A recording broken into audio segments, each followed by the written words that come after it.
The Seattle Seahawks get more good news after beating Arizona, winning again. If you're new to the channel, we're Detroit Lions fans, but we have this channel all about teams that just kind of get overlooked by the national media. You can look back at our channel. We were all over the Seahawks for the last couple of years, but especially when you went through a little bit of rough patch, we were like, this team, they could get it figured out. Of course you do. Ernest Jones, defense, everything flips. And now you've won. And let's take a look at it. So you've won 4 in a row. Couple good news things. You beat Arizona twice in this stretch. Arizona was leading the division. You weren't. Boom. Next thing you know, 4 in a row. So two of those wins come to Arizona. So they lose 2. And now you're on top of the division and just roaring with it. And now you've got this game at the end of the year is going to be huge. But now you go against the NFC North. We know about Green Bay's good, Minnesota's good, Chicago's not.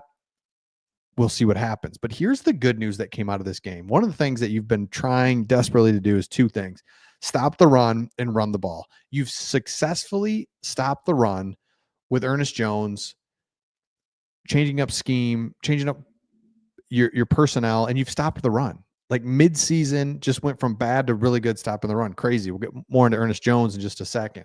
But the good news is you found your running game. And this, you've got to be super excited about this, but you find it, and that's without Kenneth Walker against a good run defense in Arizona. Arizona is just like, they're fast, they're physical. It's hard to run on them, but you put up 176 yards. That's the most since 2022 season when you rushed for 197 yards. Zach Charbonnet, 134 yards on 22 carries, which included a 51-yard touchdown run. And I think everyone is like, is Charbonnet any good? And I'm a Michigan fan up here. We're in Michigan. He was with Michigan. He's like kind of big. He's not kind of big. He's big. It's like, is he slow? Is he fast? I think he's actually kind of fast. But it was always like, what are you? And it's like, no, I think this guy's good. If we could get him an opportunity. So sure enough, gets an opportunity and makes it happen. So Charbonnet runs the ball. That's good news if you're a Seattle Seahawks fan. Now, go back to Ernest Jones. Speaking of this animal, well, another guy that you're just like, are you any good, is Jackson Smith and Jigba. Check out this catch. And a huge part of the game, by the way. Almost a sack turns into just a... So you go from sack, forced fumble, all the way to a 30-yard gain, 20-yard gain. That's another guy. It's like, good news. We saw some playmakers. We saw the defense continue to do its thing. We saw the running game come alive. We beat a divisional opponent. You cannot take this for granted if you're a Seattle Seahawks fan. Now, another thing that I think is really important is when you look at this, man, one of the things, Ernest Jones, it's like, okay, this may be the best midseason trade in the history of time, because they don't, number one, you don't see a lot of NFL trades midseason. Just don't. Number two, you're like taking a shot, it's like, I don't know. And it's like 1 year with a guy just hoping that he can do a little something for you. You actually have an opportunity with Ernest Jones. He immediately helps you this year, and then you can re-sign him, do something else, and it goes. Remember when you just stole Quandre Diggs from the Lions? That was really good.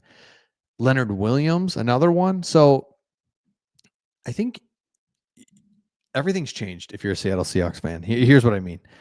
You're like, is this coach good? Is our GM, are we fading? What's going on with Seattle? Next thing you know, your coach makes the in-game adjustments and just the schematic adjustments. Defense stops the run.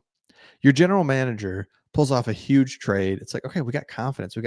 We can just know that we're going to be okay going forward when we're able to draft Devin Witherspoon, Jackson Smith and Jigba. We get Leonard Williams. Like, okay, I feel good about the future of the team. We're in good hands. We went through a rough patch there. It's okay. We couldn't stop the run, and we went against good teams. Look at this. I mean, you win 3 in a row. You get nailed by the Lions. which, okay, that's not a bad loss now. So it's like, all right, fine, right? We're 3-1 against the best team in football, fine. And then you lose when you shouldn't have to the Giants and then San Fran. I mean, come on. So through week 6, you have one loss that you probably shouldn't have. You beat Atlanta, Buffalo, LA in overtime. I mean, so it's like, so all of a sudden it's like, man, that's the NFL. Couple games here, couple games there, but man, we're not that bad, are we? And then you look at the defense, 17.6, 21 and 18. It's like, there we go. We're back. Now we get a home game Sunday night. See if the 12s are back. That's what I'm excited to see, because you've been on the road here for 2 weeks. This home crowd's like, okay, we're back. That's what we needed to see, because the home crowd has seen 3, 4, 5. I'm just doing quick. 5 out of the last 6 home games have been losses. So let's go. Give Green Bay, Seattle. I mean, that's going to be classic. So the good news is you just keep building on this season, and the future looks like you can take a deep breath. All right, we got the right coach. We got the right GM. They'll be able to navigate us into next few years with the quarterback situation. Is Geno the guy? I don't know. Can he transition us into somebody that is the guy? But for the time being, you've got somebody. Man, a lot of these teams don't have anybody. Like, what I mean is, would you rather have Aaron 49-year-old Aaron Rodgers? You know what I mean? Like, at least you got somebody here. So, Geno Smith, turnover free in this game. Wasn't flashy, but effective. He was 24 of 30, 233 and a touchdown. Against that defense that flies around, take that all day. Nothing flashy, but you didn't turn the ball over. Now, I've been talking about the run defense, but one thing is that James Conner actually got loose a little bit and had a few explosives given up. It was the worst rush defense since the Buffalo Bills game, and Josh Jacobs is coming to town next week with Green Bay, so hopefully it tightens up. This is coming from the Field Gulls on SB Nation website, 100%. It's fine though. Like 90, I get it, right? But just could be a lot worse. Defense is way settled down from what it was. AJ Barner, what a beast. Michigan guy. Love it. DK Metcalf. What do you just let me know in the comments what you think of DK Metcalf? Meaning, I can't figure that guy out. He's like, he's a stud. He's not. I don't know. Okay, let me know your thoughts in the comments, and we'll see all of you on the next.